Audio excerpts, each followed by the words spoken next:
Θείας πίστεως διδασκαλία, κατεκόσμησας στην Εκκλησία, ζηλωτής των Αποστόλων γενόμενος, όρος του άθους επτών εγκαλόπισμα και φιλοθέου μονίστιο καύχημα, Κοσμά ένδοξε Χριστό το Θεό νικεύδευε, δωρήσας δεημή το μέγα έλεος. In Greece through CRLC, learning Greek, ancient Greek, even though we were in Greece, through CRLC in English, and Latin as well. And it was a wonderful, tremendous experience for our children. They loved the classes. They loved the teacher who gave so much of her time and effort. And any time of the week, a day, we would write her and have her an email back. I remember many times calculating the time, and it was 10-hour difference, and I thought, well, that's 4 in the morning she's answering me. She's been working early before she goes out to the animals, and she has sheep and goats and things she takes care of. So we became very close, and so when we saw her here, we were just so happy to see her and like a member of the family. So I can't recommend enough, if you're homeschooling and you're interested in learning Latin and Greek, that's the place to go as far as I'm concerned, online, both because it's really well done, but because you have a teacher who loves the children and supports them and is interested in their future in terms of their education. Sorry to plug, but I just couldn't, I wanted to get that plug in before we finish the conference. Thank you. So welcome to our panel discussion on classical education. We want to start by defining classical education. What defines an education or schooling as classical? Is that term referring more to the teaching methodology or to the content taught? What components must be included for an education to be considered classical? The question was directed towards Andrew, but we would like, after Andrew answers it, we'd like for each of you to respond.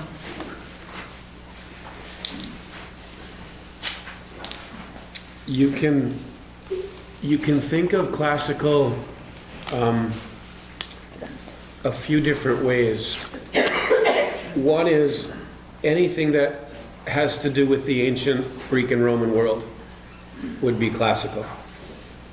I would be very uncomfortable with that. There were pretty serious intellectual, moral, and spiritual elements of the Greek and Roman world that we would not want to carry forward.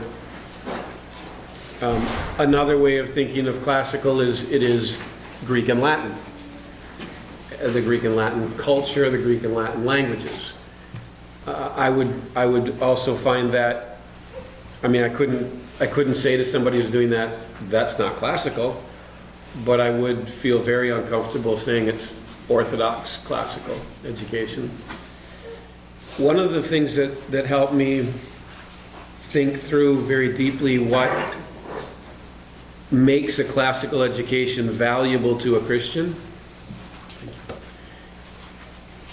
is a book by David Hicks called Norms and Nobility, which is probably the hardest book on education you'll ever read. And I would just say that understanding is vastly overrated when it comes to a book like that. Just read it and let it have its work on you. But in that book, he makes a very strong case for a certain kind of classical education that was begun among the ancient Greeks, adopted by the ancient Romans, and then refined by the Christian church fathers. And I think that really is what, well, to be perfectly honest, that's one of the key steps in my journey into Orthodoxy. Because I became an Orthodox Christian, and I want to add to the plug that Father Peter mentioned, because Anne Van Fosse, I think you know this, but if you don't, you should know this. your husband John and Brian Smith were the only two Orthodox people in the world that I knew in about, I'm going to say 1998, 1999.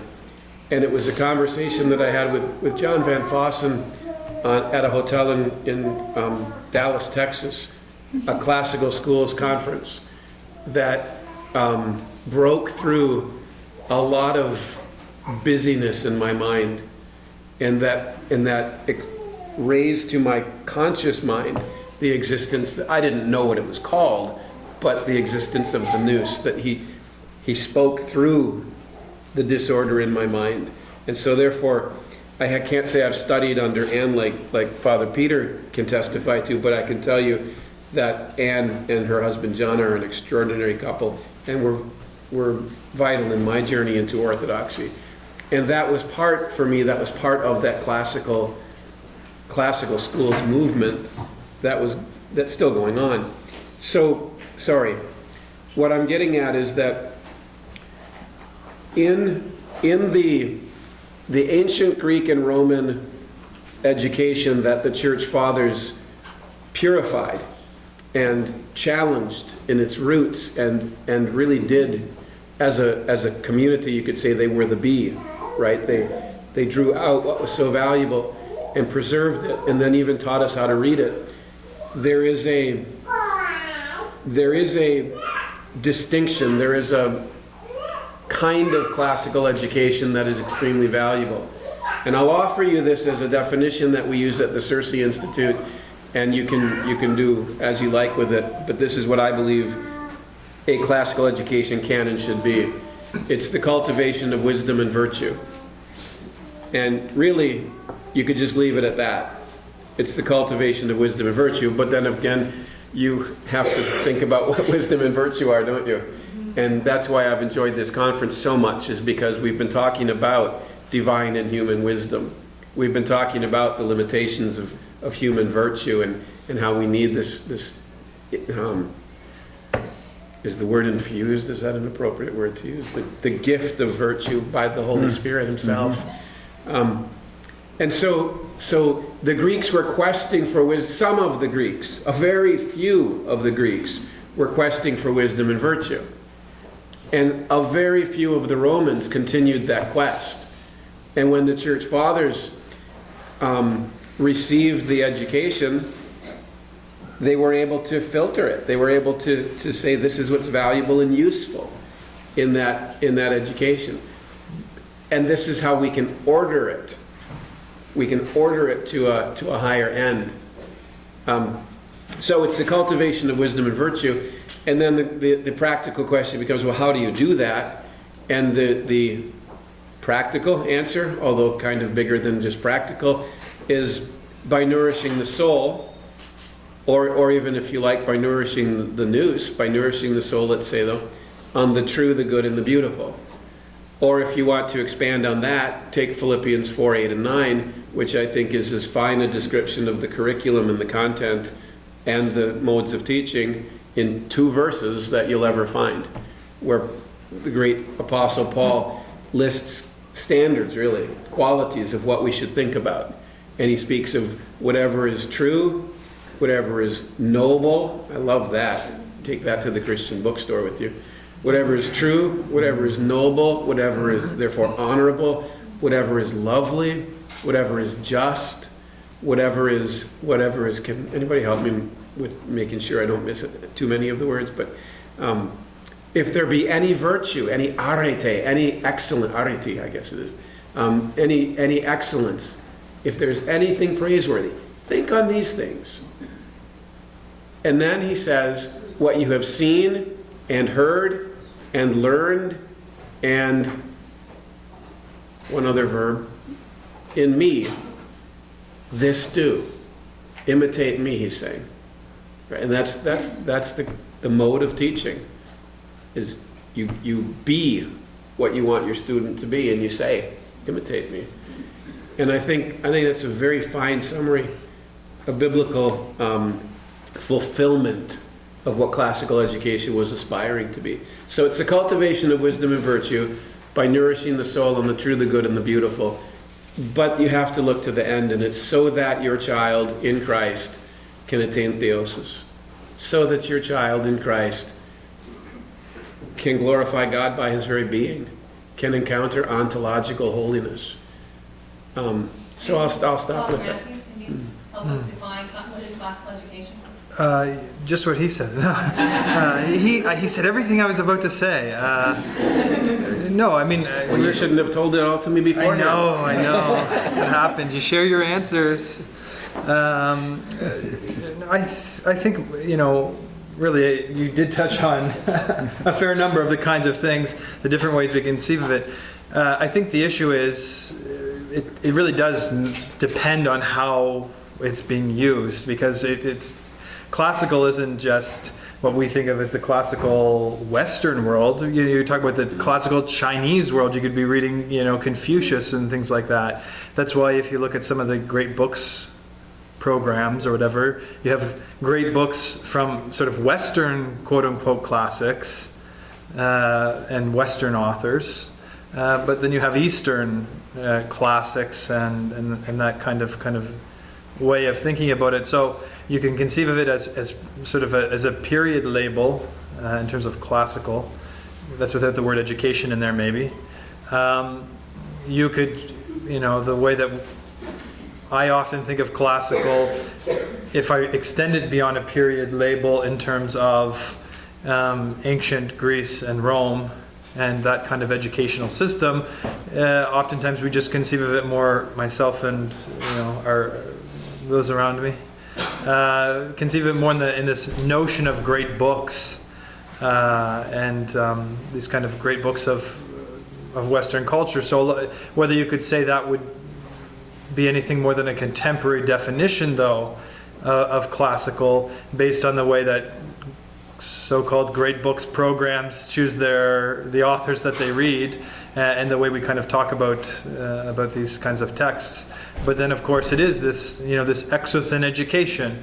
It is this trivium quadrivium kind of thing, and particularly in the Byzantine tradition, this is a very stable curriculum. In terms of that. So, but my personal feeling is, I think we can use the word classical, and it's good to use the word classical, but because it's a very broad term, it doesn't particularly have a content other than to generally kind of catch all of these different kinds of things. And so it will be more important on how the material that you're getting or how the institution that you're being associated with actually defines it. We talk about classics programs. Well, what is taught in a classics program? Anyone? Jane Austen. Yeah, Jane Austen, right? No. In a classics program, you're taught Greek and Latin language and culture, Greek and Latin culture, Roman culture. And it extends maybe up into the Christian period somewhat, depending on how far you want to stretch it into so-called late antiquity and what that means. So I guess it's kind of a fancy way of saying it can be useful as a label, but mostly if it's defined more directly. I like this definition because I think it's more in line with what we're trying to do as Orthodox. Mm-hmm. And it pays homage to the fact that we're not just talking about a static period, we're talking about the reception and the transmission of that education through subsequent periods of history. But again, how the Eastern Romans end up using this education versus how the Western Romans use this education becomes very different pretty early in some senses because of the so-called Dark Ages. We won't get into why those are kind of foolish appellations for periods in history, certainly when you're talking about Byzantium. But they apply in some senses, I guess. But you see how that's taken up again, how that continues in Byzantium, how that's taken up in the West. It's different. They're in some ways using different authors. They're starting to have different theoretical frameworks for how they're approaching the material, which authors are being read.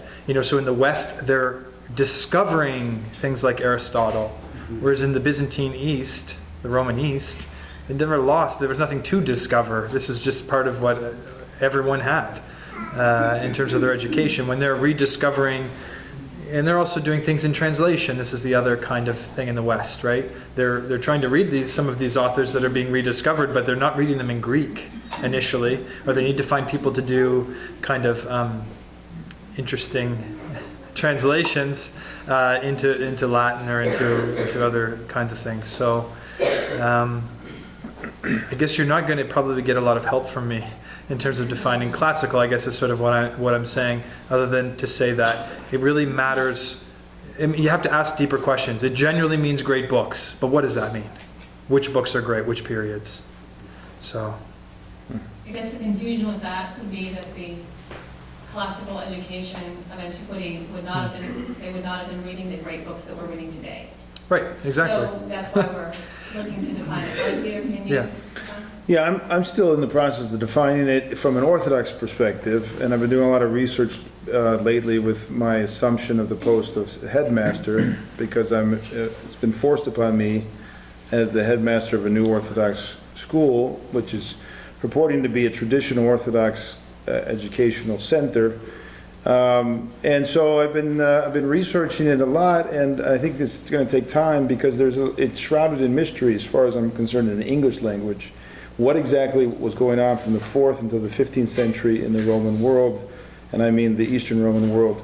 And so far what I've discovered is that there was a tremendous continuity with the Hellenistic Hellenistic Greece in terms of the structure, trivium, quadrivium, that was still being observed, and all the way up until the time of St. Gregory Palamas.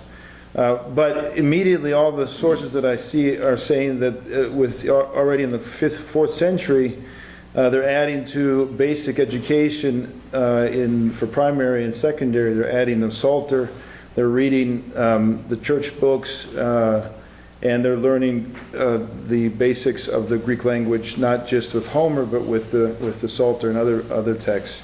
So, and what's interesting is they speak of three types of education in the Roman Orthodox world, and that is the church education, church meaning the diocese, priest mainly. So the vast majority of people who were educated by the church, the primary education. It doesn't seem to be any state involvement on the primary level. When they get the secondary education, there's some perhaps tutoring and things like that. It's all private at that level. There's no state education going on. Compulsory education doesn't come around to the 18th century in Germany. So, there's state education basically on the upper echelon. When they're after secondary, they're going on to higher education, and they're mainly training them to serve the state. So it's going to be law and medicine and other things, and it's very, very specialized, and it's very few people who are getting that kind of higher education.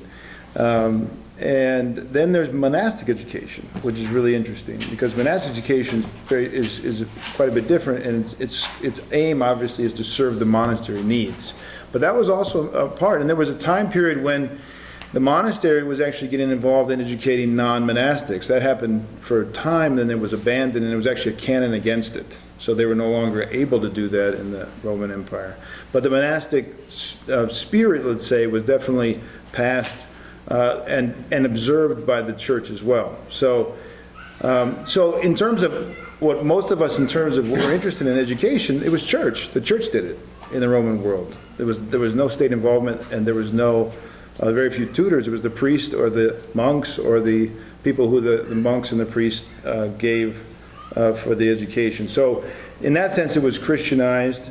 But Homer is there throughout in order to learn good Greek. It wasn't so much they were interested in, obviously, the mythology.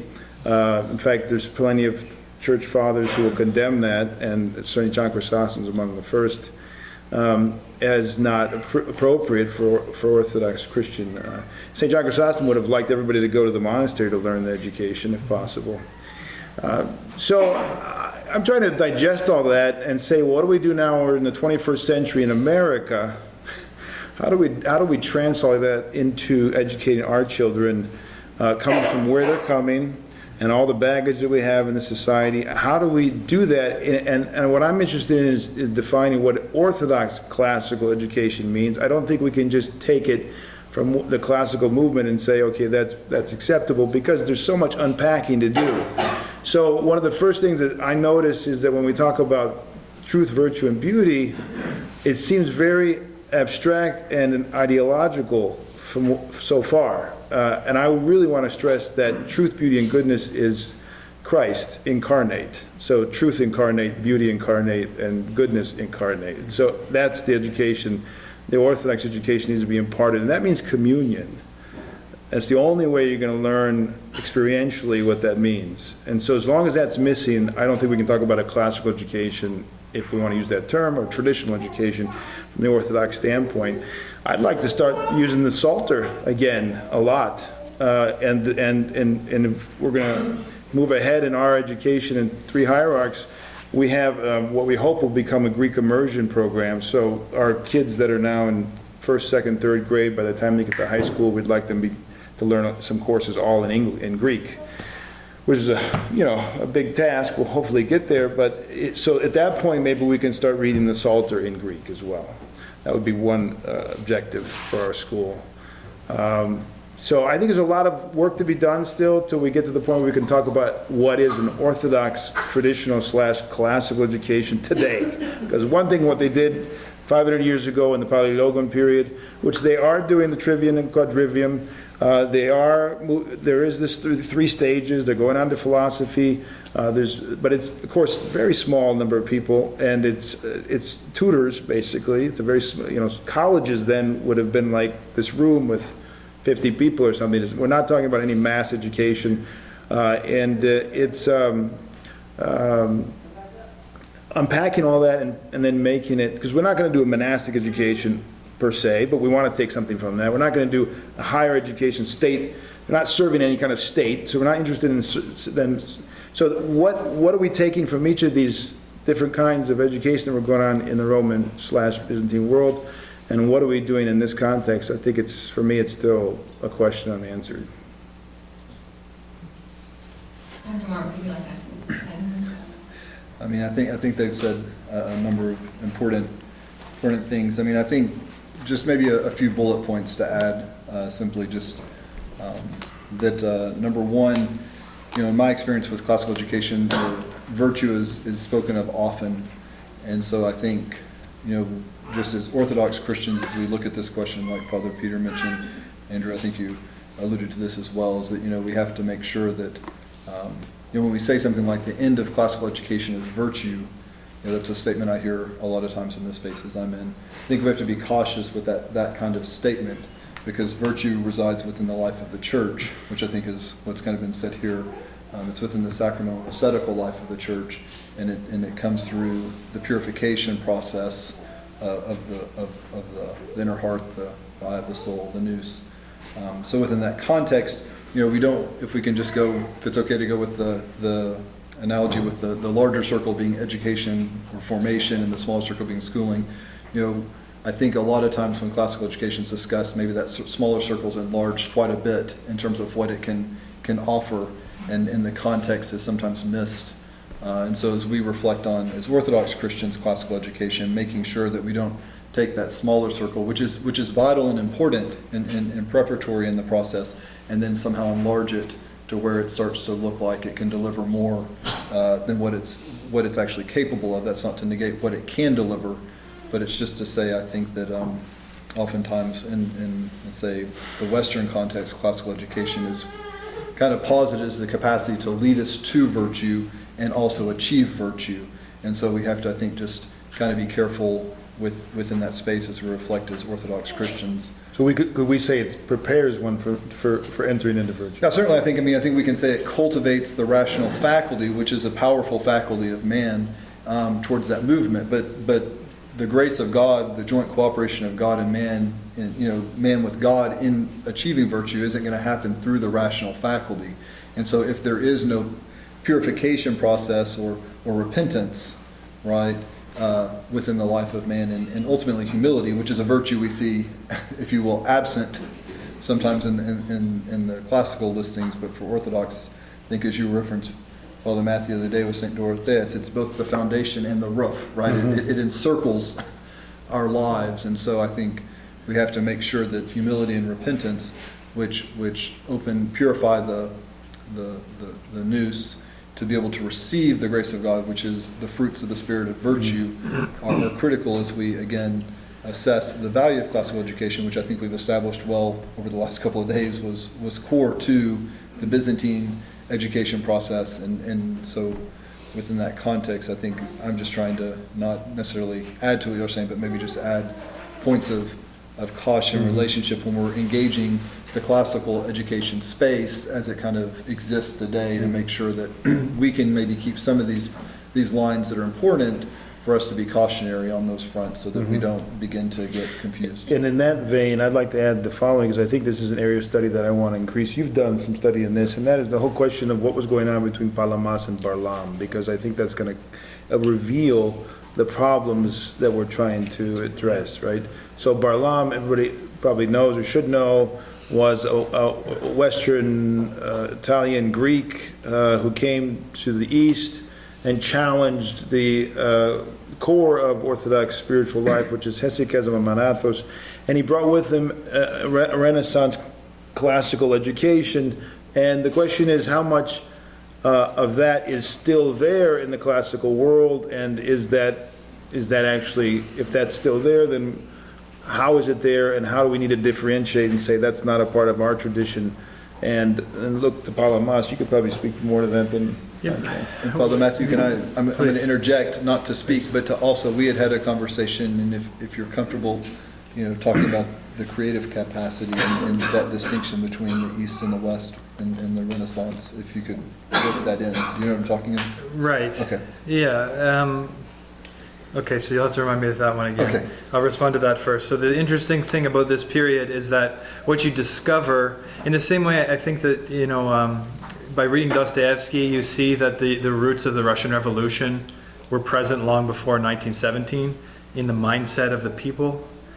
Unfortunately, what you find in Byzantium, and it just comes to light, I think, in the conflict, Varlam doesn't bring these ideas to the East. He comes with a certain kind of mindset, and he actually, it's not quite the mindset of some of these other Byzantine... Kindinos.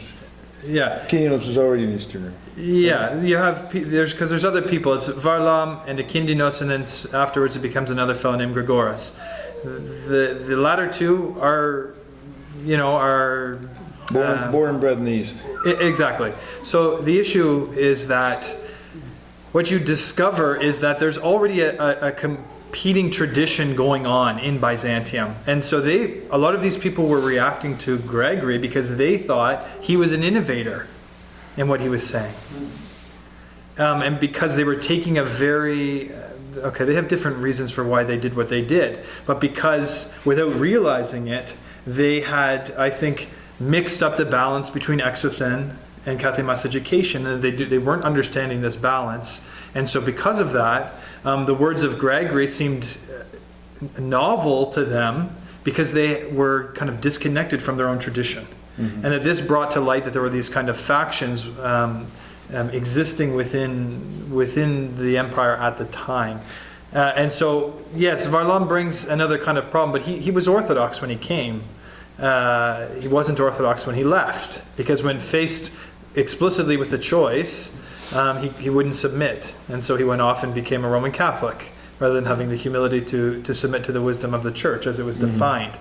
But this is why.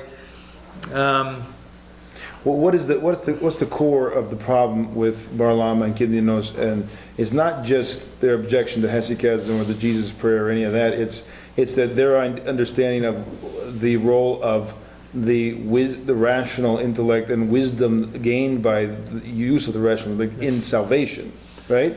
That this is a salvific, in and of itself, it's a path to salvation, essentially, right? That's part of it. The other part of it was they were too philosophical. Every major heresy, we said from St. Nicodemus, begins with the imagination, but it also begins with Greek philosophy. Let's be frank. It's when we try to over-systematize our faith in the mystery. We want to categorize it according to rational categories that won't hold it, And by sticking to that too strictly, you fall into contradictions, you fall into heresy. If you look at Arius, look at Macedonius, look at Nestorius, these are great kind of philosophic people, but that was what was the problem for them. It was derailing them. So their starting point was the first principles of philosophy and not the scriptural. Right, so what they got hung up on was a Greek philosophy notion that the essence of God is simple. Absolutely simple, which we believe in, St. Gregory believes too. This is complicated, I'm not going to get off onto that, but basically it has ramifications for how God is known. Can he be known directly? Can you commune with God, or do you have to commune with God via the mediation of some creature, basically? And so it means the difference between, do we actually speak with God face to face, or do we only ever get to talk to God over an email or Facebook? St. Gregory is saying, no, we talk to God face to face. And if we don't have that, we don't actually have communion with God, and we don't have salvation. And so what happened was the logic of the two positions was kind of getting hashed out. That if you hold to strictly to Greek philosophical terminology to talk about God and the mystery of the Holy Trinity, you end up being incapable of knowing God directly. You have to say grace is created, because how else do you protect this philosophic idea that God's essence is transcendent? It's a reality, but the philosophic categories they were using to express it was what was causing the issue. Well, to bring us back to our topic here tonight, my question is, does this? It's a shift that also happened in the West. It's Aquinas follows. Of course, Aquinas is it's the following. same shift. Aquinas is following the philosophers. Right. He wants to shore up our faith in relation to the philosophers, and that's the same kind of problem that we see in Barlam later on. So the question is, how post Aquinas, let's say, is classical education changed because of these epistemological questions? That's the question I don't have an answer to. I'm asking. I don't know, because that's really important, because I think a lot of times when we talk about classical education, we're talking about medieval Western ways of doing things. Is that correct, or am I wrong on that? That's the question I also would like to hear. Is that been definitive for what we talk about? Is Roman Catholicism and their approach to classical education definitive for what we talk about in terms of classical education today? Is it post-schism, or is there a continuity in the West from ancient Rome and Greece, like what we can talk about in the East, structurally more or less the same? So I think structurally we could probably say it's the same, but it has this change in epistemology and understanding of what knowledge is all about and what we're doing, what's the end game for our knowledge, human knowledge, in terms of salvation. Has it tweaked? Of course. Epistemologically has shifted, because they're treating that they're acting as though there's only one knowledge of God. One human kind of knowledge. So in my talk, I tried to lay out, according to St. Gregory, there's two kinds of human knowledge. Human knowledge of the physical universe, and it has a particular methodology, the scientific method, we might say, as the kind of basic. And then there's a knowledge of God, divine things, invisible realities, and that's a knowledge that needs to be received through experience. You're incorporated into the body of Christ, into the mysteriological body of Christ. That's the beginning point. You begin to live the ascetic life, which makes room for God, and then God speaks to you, communicates to you or to others, and we've received that transmission, and we use that as the foundation for our action. If that's missing, that's also going to be missing in the educational development in the West. Yes. If that's missing in their soteriology, in their epistemology, then it's going to be missing. So it's not going to be a part of their classical education. I think that's the missing link. Okay, yes and no. I mean, the thing is, can we draw dots from Aquinas to a changed educational system directly? Or who do we connect the dots to? The point is yes, because Aquinas becomes the official theologian for the Roman Catholic Church. So of course this is going to affect, but how quickly, how directly? It's the same as we've been talking here about the effect of Darwin on education.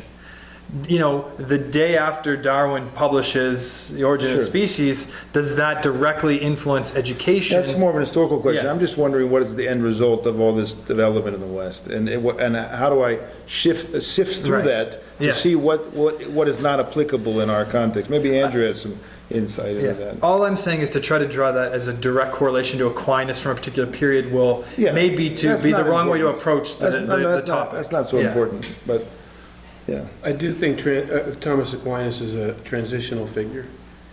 When you go back to the 7th or 8th century, when you're looking at late antiquity, when such as it is, there's a Western Dark Age. Cassiodorus, for example, collects 2 sets of writings, and he calls one of them the divine readings, and the other is the human readings. And it's sort of like, I think it's very parallel to what St. Gregory is saying. The human readings are the 7 liberal arts. And one of the things that's fascinating, the trivium and the quadrivium, and one of the things that's fascinating looking at education history, curriculum-wise, really you can't distinguish curriculum from pedagogy in the Middle Ages, because the 7 liberal arts are both the pedagogy and the curriculum. But in the days of St. Isidore of Seville, in the days of St. Cassiodorus, in the days of Boethius, who coined the terms trivium and quadrivium, in that era, you're seeing the 7 liberal arts very refined and developed, but by the time you get to the 9th and 10th century, they're so disconnected from the East, and all they have now, the encyclios paideia in the West, is the 7 liberal arts. And it's not even at that point seen as preparatory. It's what you learn, the 7 liberal arts. By the time, in the 11th and 12th century, when they start getting some of the Eastern texts, that's when you start to see the 7 liberal arts becoming foundational and preparatory studies. Are you familiar with the 7 liberal arts, the trivium and quadrivium? So the trivium, by the way, probably the best book you can get in English on the history of the trivium is by Marshall McLuhan. If you remember him, he said the medium is the message. Very, very great social thinker in the 60s and 70s. And his doctoral thesis was called The Trivium. And it's a history, and it leads up to Elizabethan England. And it's extraordinarily interesting. Starts with the ancient Greeks and goes up to St. Augustine. Then it has a chapter from St. Augustine up to Peter Abelard. Ooh, okay, there's your man. What you begin to see in early scholasticism is that I would contend, to oversimplify, you're beginning to see a mingling together of divine and human learning. When you go through Aquinas, probably they're still regarded as basically separable, if not separate. When you get to Occam, I think it all is lost. And so what happens is, as in the 13th century, reason, ratiocination, the Diania, okay, that becomes overly highly regarded, and that's what we see as scholasticism. But then it fails, right? It loses the power to unite the Western mind and the Western soul. And so then Occam comes along and says, no, it's not reason that's ultimate, it's the will that's ultimate. Occam then becomes a nominalist, if that means anything to you. And his impact on Martin Luther and on John Calvin is incredibly profound. And in both Luther and Calvin and much of Protestantism, that's when you start to see the rise of the will, and God becomes pure will. And you know, the sovereignty of God in a Calvinist sense is ananke, right? It's fate, practically, providential. Providence becomes fate. And freedom then becomes a property that God has, and man no longer does have. And I think that if we can, you know, we have to oversimplify to get clarity for ourselves, and then we have to challenge ourselves.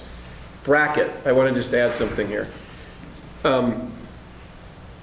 When we think about what classical education is, there's a sense in which what we're doing right now is classical education. David Hicks in Norms and Nobility says that classical education, I think his words are, is a spirit of inquiry.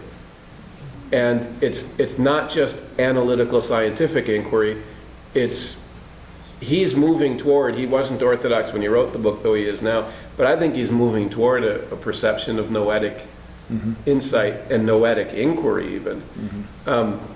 So what we're doing here is we're not just providing data, statistics, and so on to make our case, but we're trying to look into the nature of what we're talking about. In any number of different ways, we'll bring in the statistics as it fits.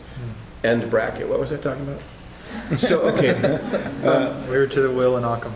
Thank you. So if we look at Western thought, you do see, I would argue, early before the schism, you do see a sharp distinction between the, let's call it the rational and the noetic, or the human and the divine.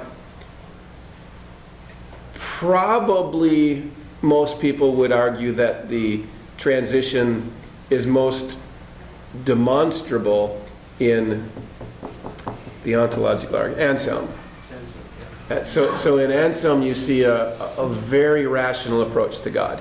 And that happens right around the time of the schism. Mm-hmm.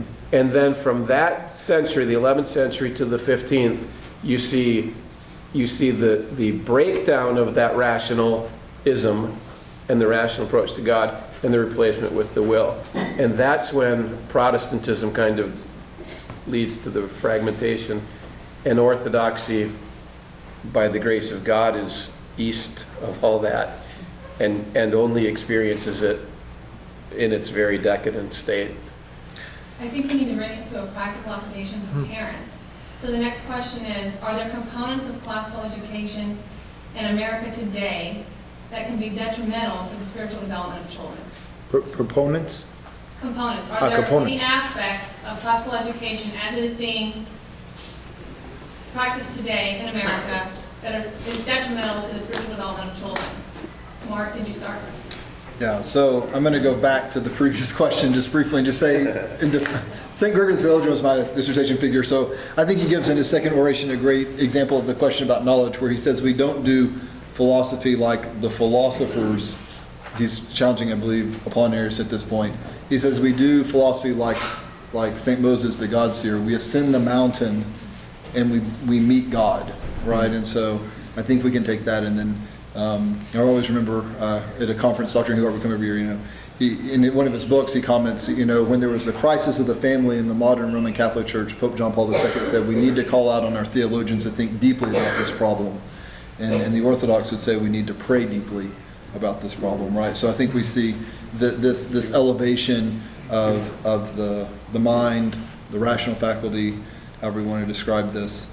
And I think we see the seeds of this, as Andrew was alluding to, as it kind of moves through the West. And we're in an interesting position today because the Enlightenment movement, all this is it's been eclipsed, right, with a whole different set of epistemological propositions of how we know what we know. Mm-hmm. But it's like being inside a box with no friction, with a ping pong ball just bouncing around inside this box, but it's the same paradigm problem, right?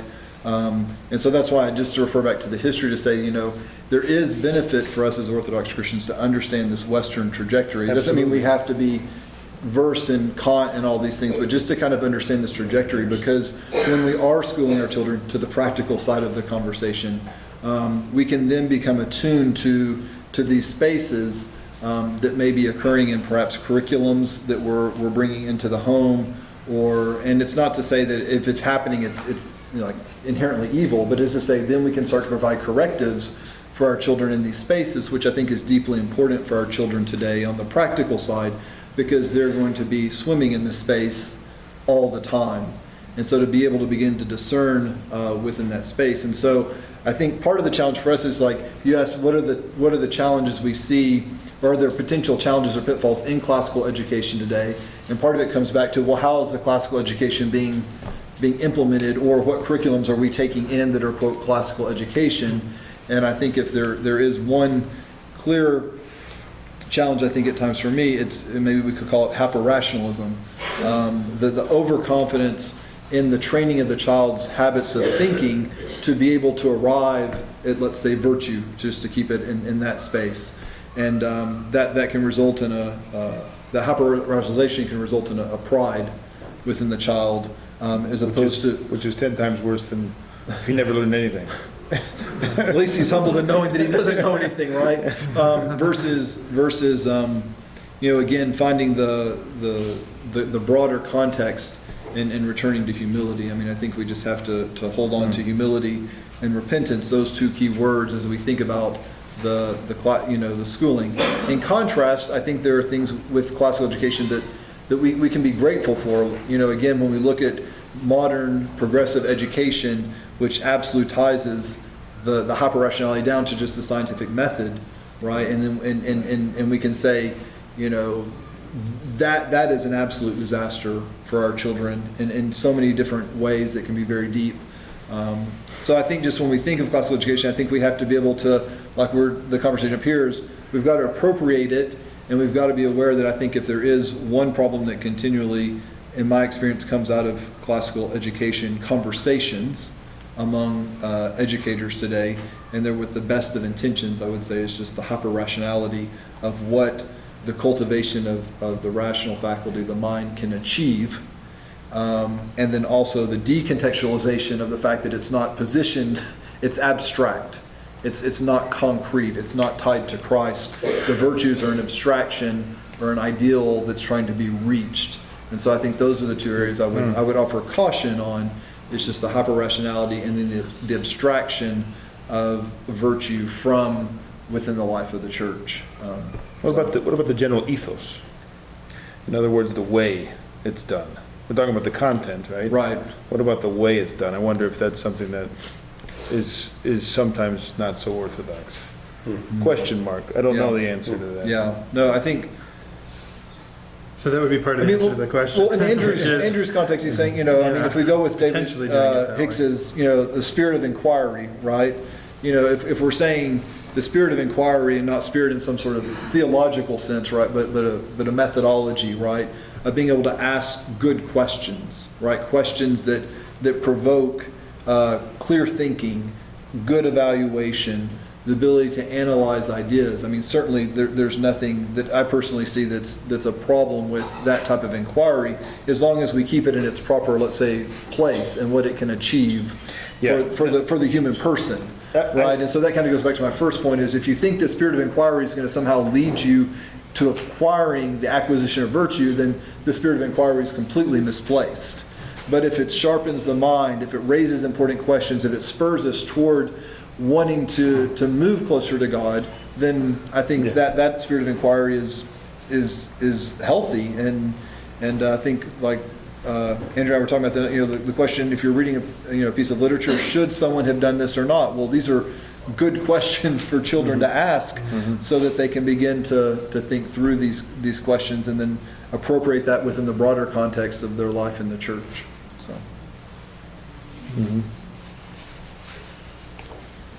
You want to add anything then? I do think it's worth mentioning that in the classical movement or renewal right now, there are multiple streams. Right. It began, we thought, back in '93 when a first conference was held by the Association of Classical and Christian Schools. I attended it as a Protestant, having just started a school. We thought at that conference that this was the beginning of it, right? This was it. Well, it turns out there were a number of things that had happened in 1981 that were already planting seeds. I would go so far as to say that if there's a time when the classical Christian renewal began, it was when C.S. Lewis published the Chronicles of Narnia. And because the story always comes first, right? That's what Lewis is doing there, is he's taking the Christian tradition, and he's using the classical tradition and telling stories to remind people that we don't live in a materialist realm, and there's a wisdom worth seeking, and he's putting it in little kids' story form. The 50s and 60s saw a lot of people read those books. So there's a number of different streams even now. There's a very strong movement toward a classical renewal among Catholics. And it started out, the ACCS started out as a very reformed Presbyterian, rationalist sort of religious activity. So my answer to the question is, yeah, there's a lot of things that, was it a negative or positive question? Do we have to watch out for things, or are there things to grab? Several parents have asked, what adaptation adaptations do we need to make Yeah, to okay. American classical education to make it Orthodox? Yeah. Because I think a lot of people are seeing, especially from the content delivered today, that there are. Let me give three things that I think we should think about if we want to take what's being developed by the current classical renewal and bring it into orthodoxy and refine it. The first thing is we have to be confident.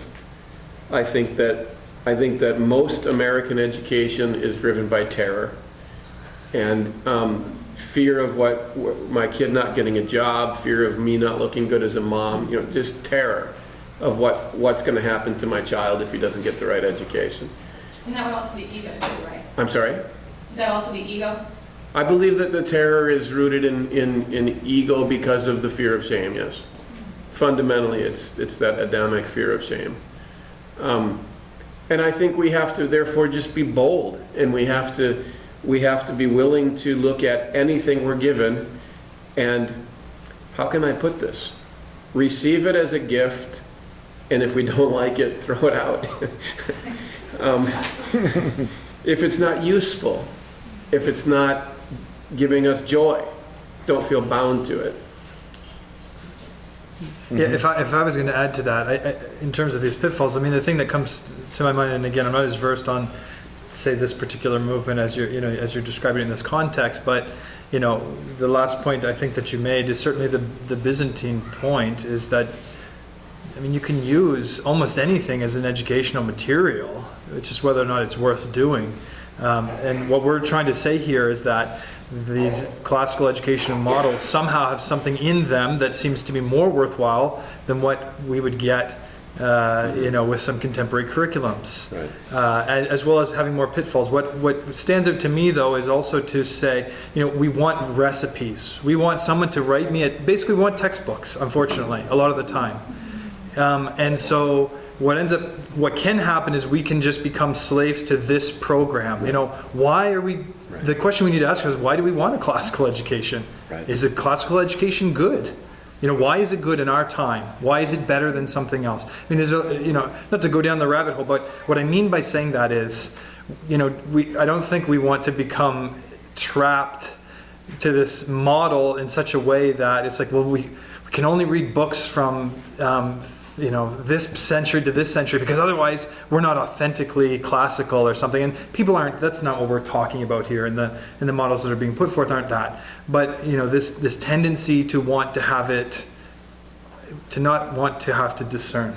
To not want to have to meet the needs of our families in particular ways and to modify when necessary. That would be a pitfall, I would say. Could be the pitfall of classical education, just like it's the pitfall of contemporary education, which is, no, we need a curriculum with clear guidelines and goals, and I need to be able to check them off for my kids so I know I'm a good parent and my kid's a successful student. We can do that same thing by adopting another model. And the question I think we need to ask is, why Orthodox classical education? Why classical education? And I think we're doing that here. But You had 3 points I think you wanted to say. I did, and that was I can't count. See? if I had Back to the quadrivium for me. But it's perfect because my first point is to be bold, because what we want is to know God, and the kingdom of heaven is taken by force. It's not taken by pussyfooting around it. Okay. The second thing I would say is be careful, be discerning, right? And I think of 1 Corinthians chapters 2 and 3, which, if you're going to do a Christian classical education, then your what's the term? Your purgatory, your purge, your book burning passage, the thought purifying passage that you have to be able to answer with a clear conscience is 1 Corinthians 2 and 3, where Paul said, you wanted that? When you say Christian classical education, I get the impression, though, that you're talking about post-schism, and you're including a broader circle than just orthodoxy. And I think that's the issue we're trying to get at. Right. Most Great Books programs, a large percentage of it is post-schism literature, and there seems to be a gap, a huge gap in patristic literature. Would anyone like to comment on that? Well, I'm happy to come in there, but I want you to finish your 3 points. Okay. Please finish your 3 points and then we can talk. Thank you. She doesn't want me to, though. So. No, she does. She's building suspense. She's Building just so, suspense. on edge. Very dramatic. Tell me at some point, though, that the children's program can do no more. So we just have to get, you know. Oh, Right. Sure. moderator has a tough job. She's in the. Well, so we need to be able to justify with a clear conscience anything that we're doing against the challenge of chapter 2 in 1 Corinthians, where Paul explicitly says to the Corinthians, I'm gonna, this is my way of understanding it. He says to the Corinthian church, which had as many classically educated people probably as any church, maybe excluding Ephesus, and he says to them, you guys think you're so smart because of your classical education. But you know what? When I talk to you, I have to talk to you like babies. And he doesn't mean, well, what he means is, I think, that they're so immature spiritually and so smart intellectually that they're lost. And he has to address them as little children. And the only proof he needs of that is that he gives 3 words for it: envy, strife, and division. If your heart is characterized by envy, strife, and division, then it does not matter what kind of education you're giving your children. You need to get on your knees and repent of the envy, strife, and division. And let me just also add that Paul describes in Romans how it was the command not to envy that broke him, right? And so that is a much more subtle cancer in our souls than we want to think. I believe that education is primarily driven by envy.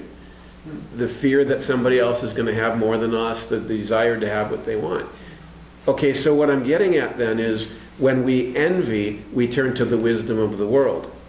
Okay? But what did the wise of the world do? What do they want? They want glory. What do? They crucify the Lord of glory. Okay, I want to give you some advice. If you want something, don't kill the one person who can give it to you. That's not wisdom. Okay, so then he says, I myself had to I resolved not to talk to you about all kinds of Greek learning or anything. I preached Christ crucified. I preached the Christ and him crucified. To the Jews, weakness. To the Greeks, foolishness. But to those who are saved, Christ, the power of God and the wisdom of God. And if your study of Homer isn't done in the light of that rejection of worldly wisdom, then you're walking a very, very dangerous path. Now at the end of chapter 3, he then points out that we have the mind of Christ, and so he uses, well, I think it's chapter 2 still, he says, he that is spiritual, he that is noetic, he that is coming from that inner sanctuary, purified, he that is illumined, what does he do? He judges everything. He judges everything because he sees the value of everything. But he is judged by nobody. Nobody understands him, but he judges everything correctly. And then he takes the whole book of 1 Corinthians, this whole epistle to the Corinthian church, and item after item after item, he says to this well classically educated church, he says, you have this issue. You're thinking like fools. This is how the wisdom of Christ comes in. You have this issue. You're thinking like fools. This is how the wisdom of Christ would understand this. You have this issue. You're thinking, and it's item after item after item. And it's in that context that even spiritual gifts in the church, they're thinking like little babies. They are getting envious about spiritual gifts. And he says to them, seek earnestly the best gifts, but I want to show you a more excellent way. And he brings us to the pinnacle of the spiritual life. And he says, if I speak with the tongues of men and of angels, but I have not charity, I'm a sounding brass and a tinkling cymbal. And that, I believe, is the context of that love passage. It is the absolute pinnacle of the spiritual life, without which nothing is of any value, without which you can't discern the value of any gift God has given us. So the first thing is be bold, take everything with the confidence that Christ is sufficient. And second, be careful, because Christ is sufficient, but we're not. And if we turn to anything but him, we are going to be badly misled. And the third thing is avoid textbooks at all costs. Unless you need them. Because seriously, the discussion that you have with your children, in which you together with them are seeking wisdom and seeking grace and praying your way through Homer or American history or your nation's history or whatever, that discussion is what is edifying to the child's soul.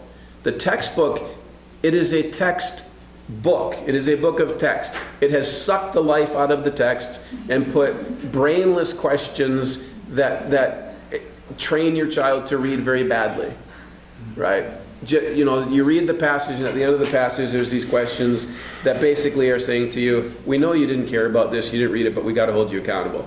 Right? That's not going to lead to good reading. So if you possibly can, just read a real book to your children and then ask them questions about it and talk about it and pray your way through it. Do that for 10 minutes a day and you'll achieve 5 years worth of textbook. I want to venture an answer to the question, but I want to hear the question again. The last one you read about the sources. It was a question of sources, I You think. rephrased about post-schism sources.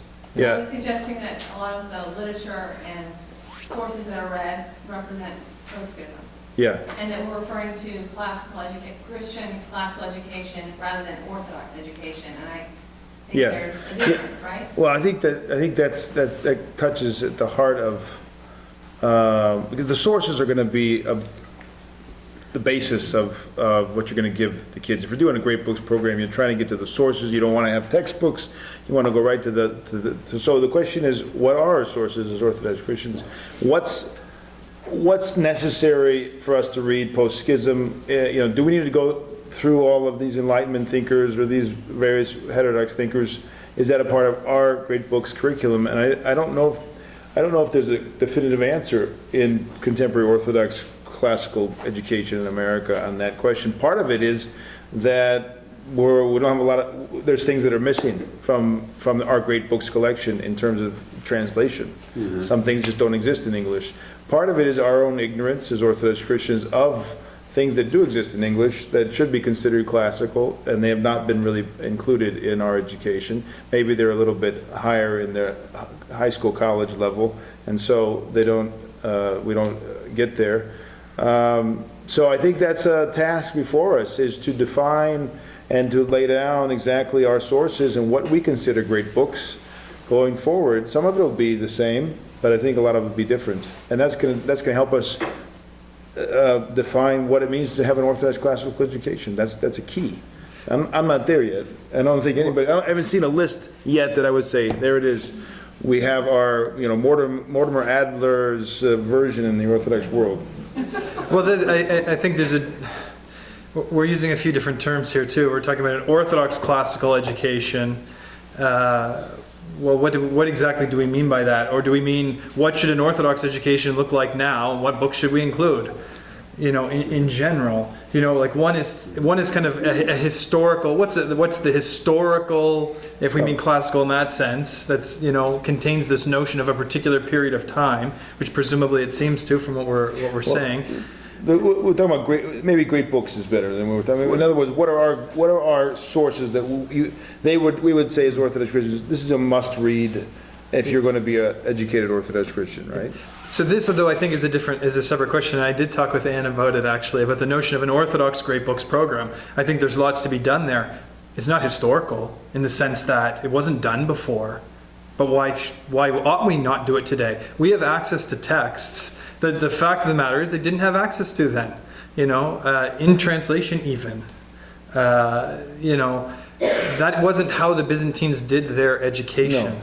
No. So we can choose to follow that model if we want to, but we also have the freedom to ask the question, since we are 500 years plus disconnected from that living tradition in Byzantium of that kind of education, whether or not we would continue that education the same way, or whether we might not introduce these quote, Orthodox books that were never a part of the Byzantine educational canon, but that should be, or could be. Would you say that the Byzantine education, Can we stop saying Byzantine, by the way? That's a pet peeve of mine. I can't stand it. They never existed. Nobody ever called them Byzantines. No, there never was a Byzantine in the history of the world. We're Roman Christians in the East. Thank you very much. Well, see, I can use Eastern Roman just fine. I'm Thank you happy very with much. it. But I wanted to sail to Byzantium. yeah, I think he said You can sail to Byzantium. It just was not. It was never called Byzantium from the time of Constantinople. for the record, I did mention in my first talk that they didn't call themselves Byzantines. Yes, okay. But You for did the, say for the this. convention. Sorry, Christine. Go ahead. So, there are those that would say that classical education today seems to represent a post-schism education, and that it doesn't really reflect the education of patristic fathers. The way the Protestants do it, that would certainly be true. Yeah. I would say it's not very classical too, if you want to be a purist. I think that's the issue. I don't think you would So necessarily. that's why we were getting at let's define it, because I think people are defining it in different ways, and it's hard to say what we should keep and what we should throw out if it's not even defined. I think that's what I was bringing up by saying Western classics. When we use the word Western classics, which are very close to classical, we use them interchangeably, we mean this great books model, which means books all the way up to contemporary times. But when we use classical, oftentimes it refers to, yes, an earlier period with a particular kind of syllabus tied to Greece and Rome. But that's a question I But have is, we can- when does classical always mean only Greece and Rome, or does it become time-tested, true, in the sense of class? There's two kinds of class. I understand the great classical, right? conversation notion. Yeah, the great Right. conversation.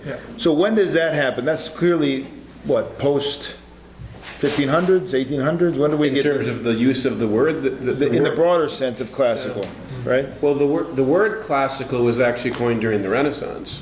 So classical education didn't exist until the 16th century. And what it was an Italian Renaissance attempt to go back to the sources, ad fontes, and what Erasmus, for example, would have experienced. That was the original classical notion, was we got to skip over. Well, Erasmus didn't want to, but many of the Italians at that time thought we have to skip over the Middle Ages. Which is where we get the term Middle Ages. Exactly. The middle period where nothing really happens between the classical and the Renaissance. And that's the gap I was asking about. Right. Right. That's the gap that we're not reading where stuff was actually happening. Yeah, and Yes. by now there's A lot of probably 11 definitions of classical in the dictionary. Hey, Mark, we haven't heard from you in a while.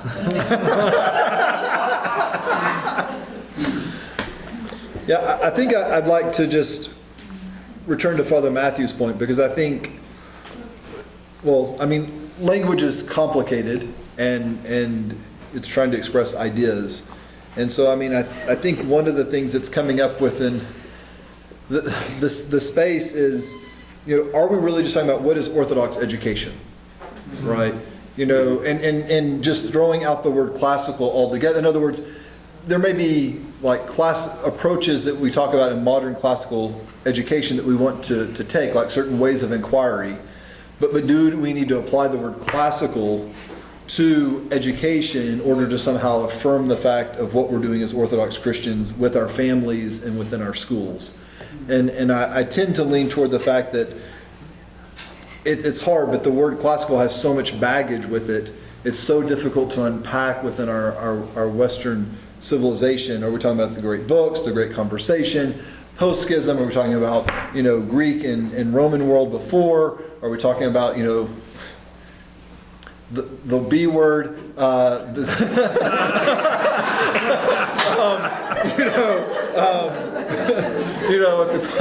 Up until the 15th century, and You understand? I know exactly, and I for sure, it was Byzantium, New Rome, and then Constantinople, Yes. right? So I'd prefer to go with New Rome, but whatever. So the Roman Empire in the East. Yes. So I'm very sympathetic. Romeosini. That's right. I'm sympathetic. to Father Romanity. Peter on that. What do you want to say? But I think, there may be, in the context of like just this room, for example, if we talk about what does Orthodox education, and we say here Orthodox education, and we mean the Orthodox schooling process, right? You know, within the context of broader Orthodox education formation, what does that entail?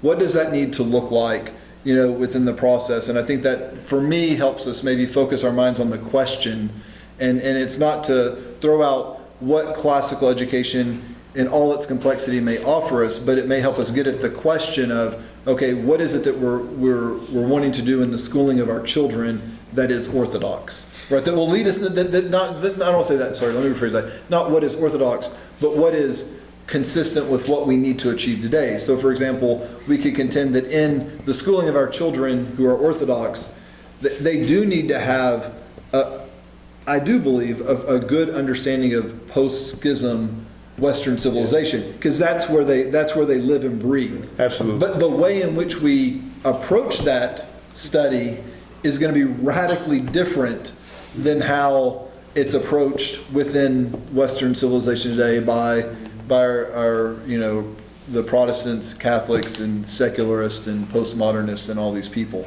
And so that would probably, in my mind, be distinct from if you were living, you know, in Constantinople in the 1400s, where again, the air you breathe, the water you swim in is within this Orthodox ethos. But we're doing that because, you know, we need to equip our children, because the aim of the schooling is to be within the context of the pursuit of, you know, their salvation. And so that's to their benefit. Orthodox survival course. Right. So it's to their benefit. On the other hand, we can talk, I think, about great books within Orthodox education, because I think, you know, even you could argue, like St. Silouan the Athonite by Elder Sophrony. I mean, you might put that book in the reading at the first half, because there you've got an amazing elder who deeply understands Western civilization and is articulating the Orthodox way within that context. And so there's so much there to just be able to pull out that can speak to the child in the context and culture in which they live, to benefit them. And so when we talk about a great book selection, I think we have to have in mind, like, how is the child growing spiritually within the ethos in which they exist, and how do we move them forward? So I don't know if that helps the conversation or not. And let me say that I don't think that there's that the trivium, quadrivium, if you want to call it that or not, encyclopædia, liberal arts, whatever you want to call it, that structure, I don't think that's up for questionable or up for grabs in terms of that was there in the East. That's not essentially a problem. The problem probably is in question of the sources. I think the sources of the great books of the Orthodox tradition. That's where we're going to have issues. And of course, then the approach, like you said. So maybe we can all say that the basic primary, secondary education approach of a classical education is probably not the problem, or not the major problem in terms of our approach to classical education. I don't know, can we agree with that? Would you agree with that? Can we stick to that as a structural approach? Do you mean the 7 arts? The 7 arts, yes, and the basics of literacy and trivium, quadrivium. So that, if that's not the issue, that's common and it doesn't bother us as Orthodox, where do we go from there? I think it's the sources. The sources are the key. And assessment. And the assessment. In the assessment, yeah. Mm-hmm. Of those sources. Well, the assessment of the students' work, how we Okay. assess students. Mm-hmm. I think it's very disorienting, the way we do it. In classical education models today? Or Well, in classical education hasn't reassessed assessment yet. Okay. In the reality of a world that needs assessment to function, to get into universities. Yeah, and that's more the colleges. methodological aspect. That's what you, of that's things, what yeah. you mean. The thing, though, that maybe is somewhat lost here is a big reason why the Byzantines used the trivium and quadrivium. Oh, sorry. The East, the Romei.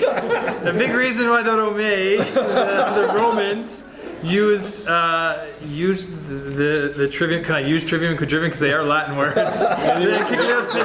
They were coined quite late. Well, they have Greek equivalents too, actually. Yeah, they funny do. enough. Yeah. So the issue is that a lot of the reason. Tritis, and tetratis. Yeah, exactly. Yeah. So I found those. yeah, you'll find them. It's an Eastern thing too. Okay, but the issue is a lot of why they read what they read was because it taught the form of language. Right. So, to just look at the sources that the Byzantines were reading was to miss 50% of what their education was So about. Homer was about language and not about Yeah, a lot of the content. Yeah, I mean, it's not to say it was only about, but yeah, a big part of. Can we address that language would be a defining, the study of language would be a defining factor of Yes. classification? Yes and no, that's not what I mean. What I mean by that is, yes, it is true, 100%. I agree with everything you said about language. I think it's very important. But what I'm pointing out is, we are English speakers, and we have a tradition of excellence in the English language. And presumably, if part of the exothen education in East Rome, or in Rome, in Constantinople, was to teach excellence in the language that they were speaking, because communication, orally, written, and thought was so important, and that they recognized in the ancient language that there was something, there was a power to communicate that was worth worshiping in and continuing to be completely educated in, even though there was a more and more and more of a divide between the spoken language and this academic language or whatever. If we are going to respond to that aspect of the educational system, we may need to say, ought we not to be reading, 16th century English things that would never figure into the historic. So you're saying, in the spirit of the Romans, Yes. the approach would be analogous, and in English language, perfecting the English language, expressing in the English language. Yes. And so this was a big. That's how you read sources that you don't believe in any of the content. That is, you even actually find it objectionable to read Homer, for example. And you pointed out some church fathers were very harsh on it. Some, but most of them still read it and quoted it. And you'll find in the letters, they'll quote scripture and they'll quote Homer in the same letter. Saints, this is... All a must. Yeah, they all do it. It's the way in which a 19th century, early 20th century Englishman is going to quote you the King James as much as they're quoting you from, classical Greek sources, Plato or Aristotle or one of the poets. So I think that this is another element that maybe we can miss if we're remember, okay, we're talking about the problem of reading post-schism Western sources, any sources post-schism, Western, I guess. But they were using pre-Christian, pre-Christ. So we're worried of post theological error, and these people were living in... Actually, there's a difference there. I understand. It's worse when it's closer. Right.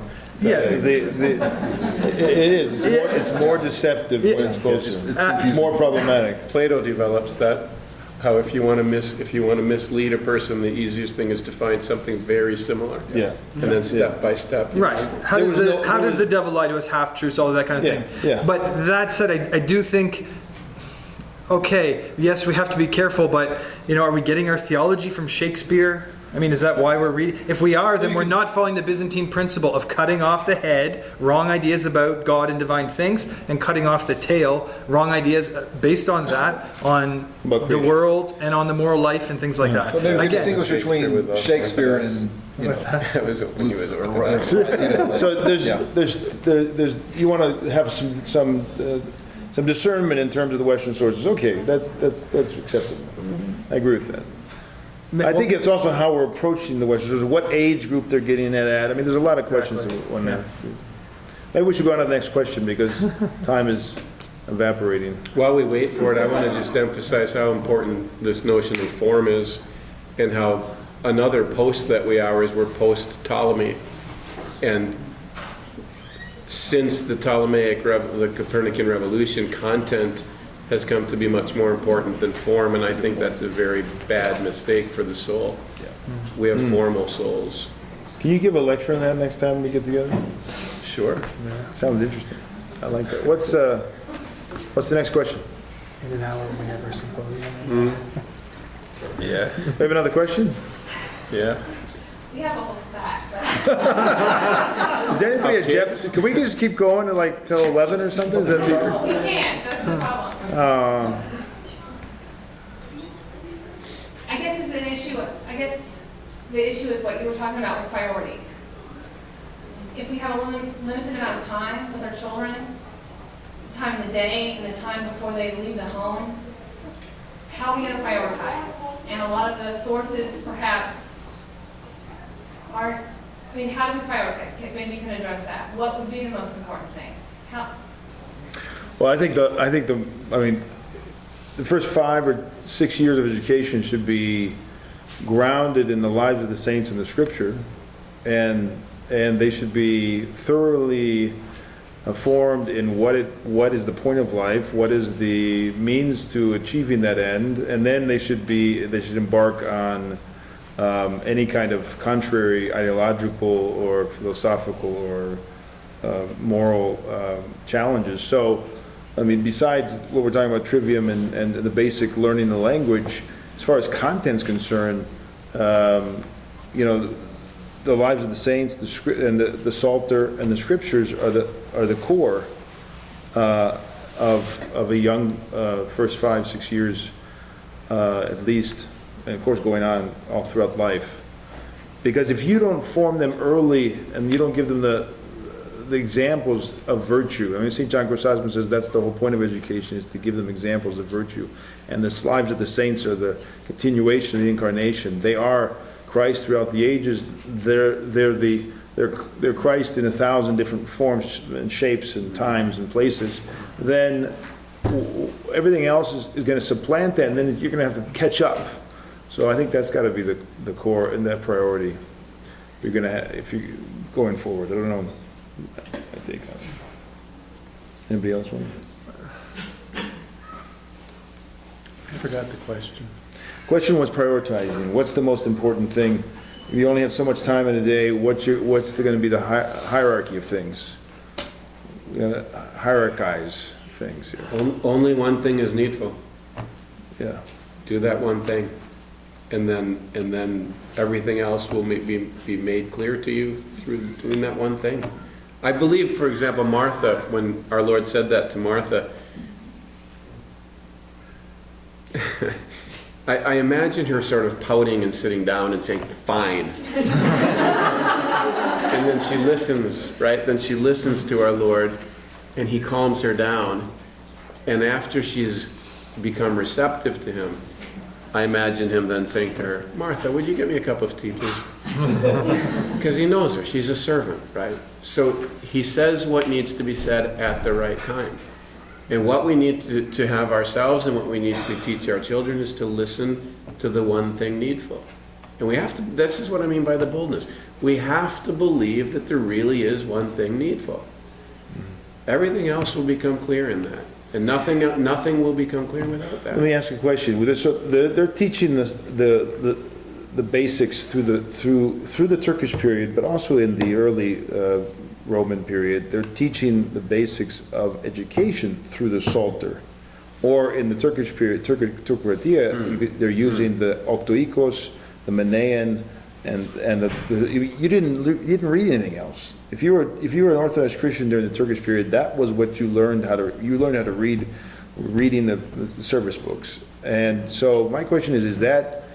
Or as a monk in monastic schools, that was often it. Certainly in the monastic schools, but I'm talking about kids in the village that I lived in. I mean, I saw the books they used. They were the Manean and the Octoikos they were using 1600s in the village throughout the whole Turkish period. So my question is that an Orthodox approach? And maybe that's something that we're not doing. We're taking, Little House on the Prairie, which I read to all my kids, so I love it. But we're taking that, and we're taking all whatever out there, and we're neglecting the Psalter and the things that the Orthodox have used.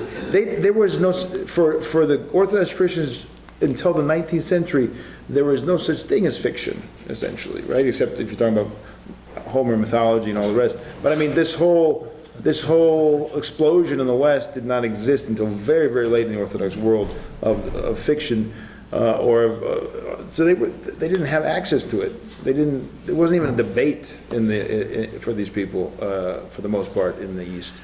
So maybe that's something we need to consider, I don't know. There were novels actually, and I don't know, at least They were that's part what- of the education what they're- in the first 10 years of their Oh, life? probably not. No. But what I'm saying is these things did exist in forms, and we don't have enough information to know what the average Byzantine used. They didn't use it in their education, you're right. That's what I'm saying. We're Yeah, using in it in a that young form. education. But neither did they use the Octohikos, and they used it in Turkokratia. Why?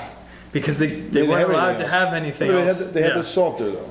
The Psalter was a mainstay of the Yes. education. But a lot of it seems to have been, at least in the research that I've done, What else? more for the sake of teaching you how to read, not for the sake of teaching you the faith using the Psalter. You see there is somewhat of a difference here in the sense of, were they teaching content or were they teaching form? And the more I look, and again, it's hard to look because it's hard to find these sources. That's the problem.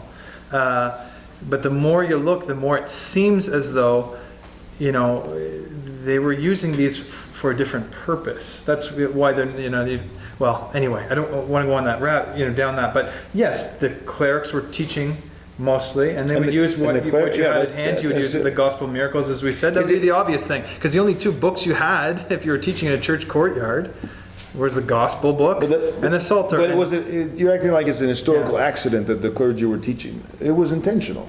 If it was, the only reason why I'm saying it's not a historical accident, but why did they continue to use these ancient Greek sources when you had St. Basil the Great, St. Gregory, the theologian Nazianzus? They only used a few of his homilies and some of his poetry. Why do not, by 14th century St. Gregory, who presumably has the mind, has the hope, well, you heard what I said, he's very critical of exothen education. Why didn't he say, why are we wasting our time with these things when we have all of these great Orthodox authors that we could be referring to? He doesn't do that. I think there's just a practical thing of how would you even do that? We can't even conceive of having the same educational system for 1100 years, in more or less continuous use. So it wasn't even a question to talk about changing the educational system per se. So you don't see any major Can you difference? imagine how depressing it would have been for textbook publishing companies?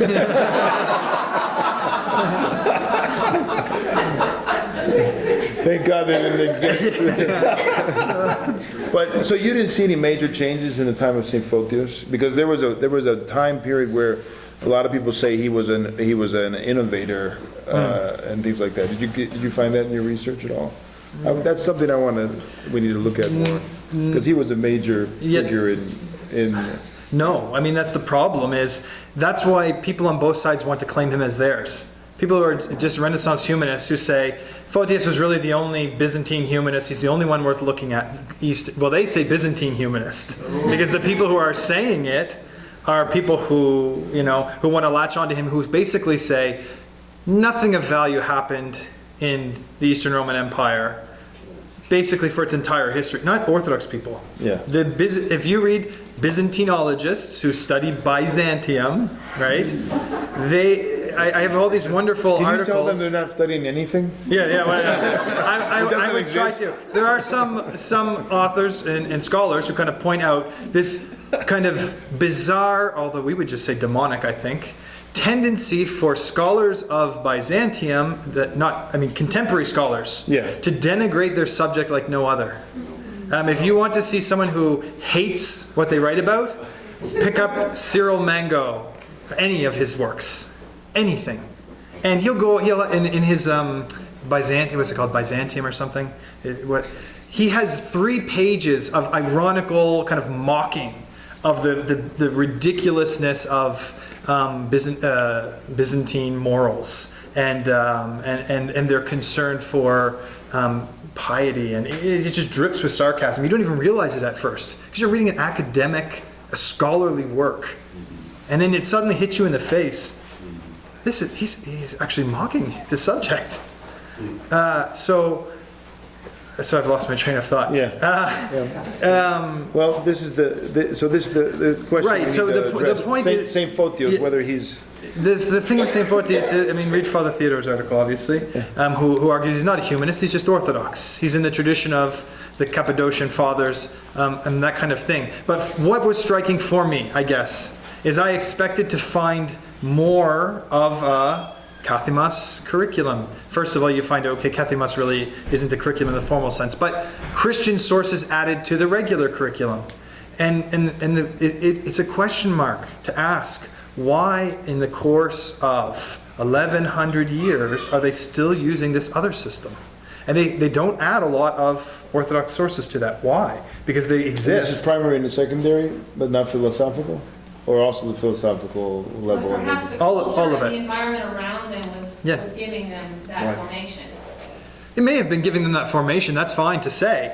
I'm just saying, in terms of looking for historical models, they didn't use those things. Should we use those things? Probably. That's why I think we can actually talk about an Orthodox great books kind of thing. I think it's the better way to say it rather than Orthodox classical, because that gives you a sense of some historical notion.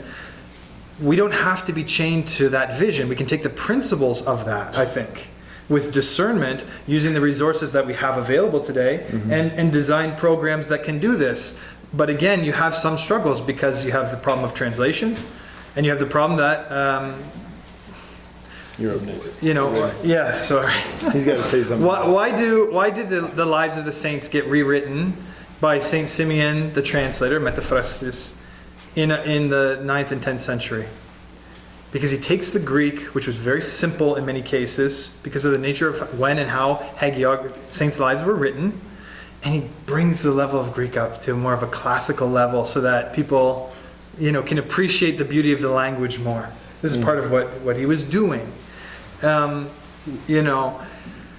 So we would run into the trouble, we do have this trouble of how do we pay attention to language in English, good English, while getting content that is definitively Orthodox, strongly Orthodox, particularly because for us, we live in the 20th century. Following the Holy Fathers and the Holy Tradition means something amazingly vast for us, because we have so much that we can look to, so much that we can do. So maybe the real question is, why aren't we being the ones to move forward on what is a vision for Orthodox education that involves more of these sources, not because they were historically used, but because we want to take advantage of those things today. Beads ecclesiastical history. I mean, what are we talking about in practice? In terms of what text we would use? English texts that they're gonna come down to us, and we're gonna say this is. No, we're not going to use bead because give us an example. Beads in Latin anyway. I think, right? He does some works in English, but I think of the rest in Latin, and we wouldn't. 6th century or 7th century. It wouldn't be English that we speak anymore. I mean, what are you talking about in terms of reclaiming this English tradition? And I'm not talking about. That's the difference, I guess.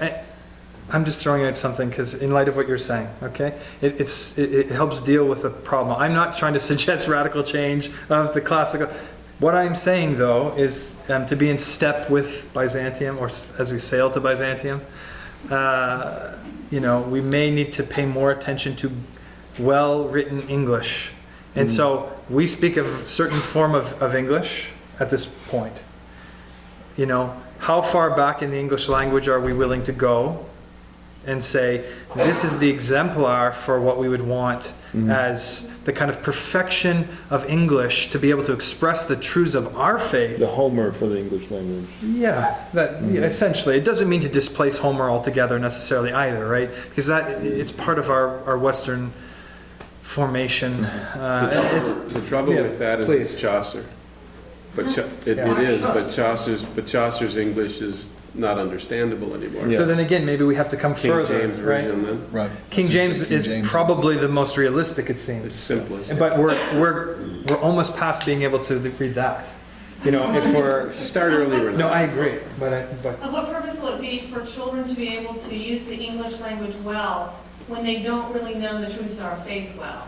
And it seems like we're going to have to go to other sources that are not from the English language in order for children to know the faith well.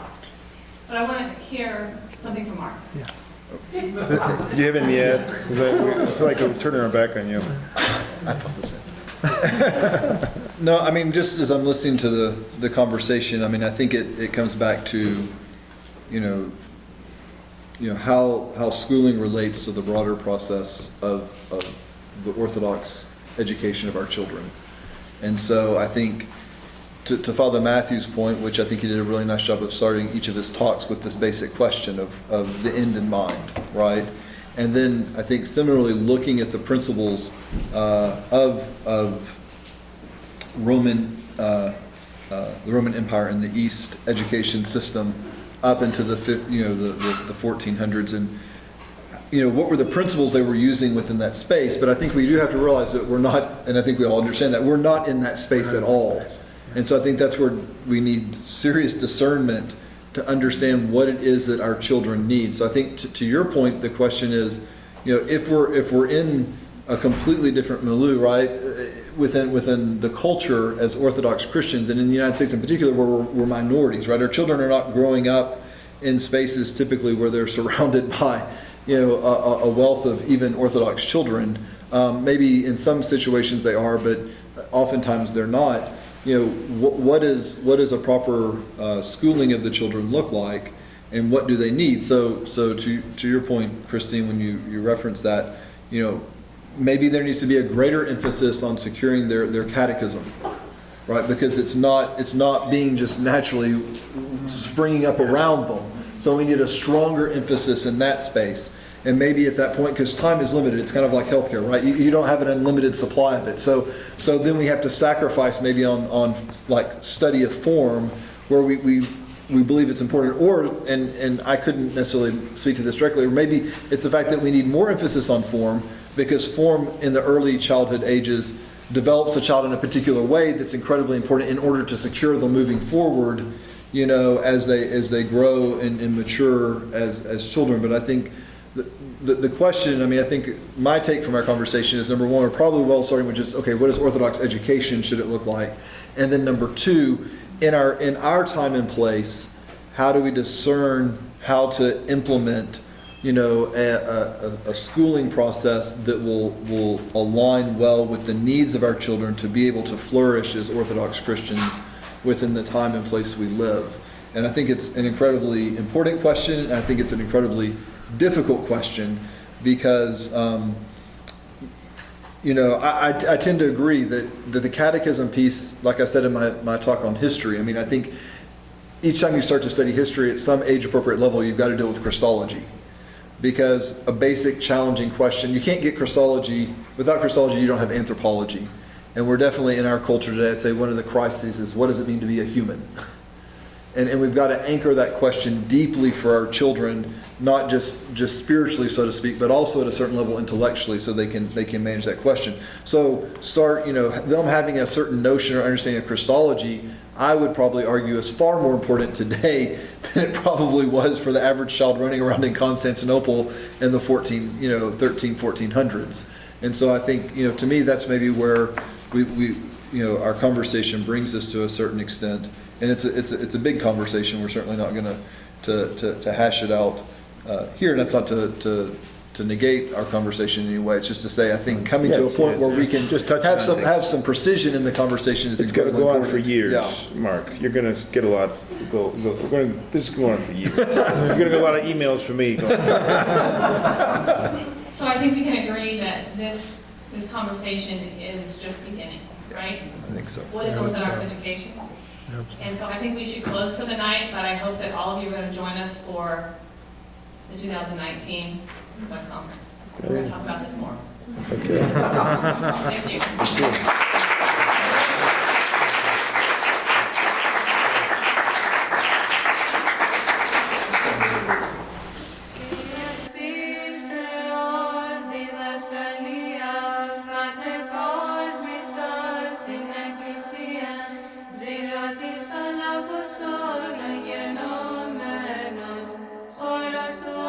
Acepto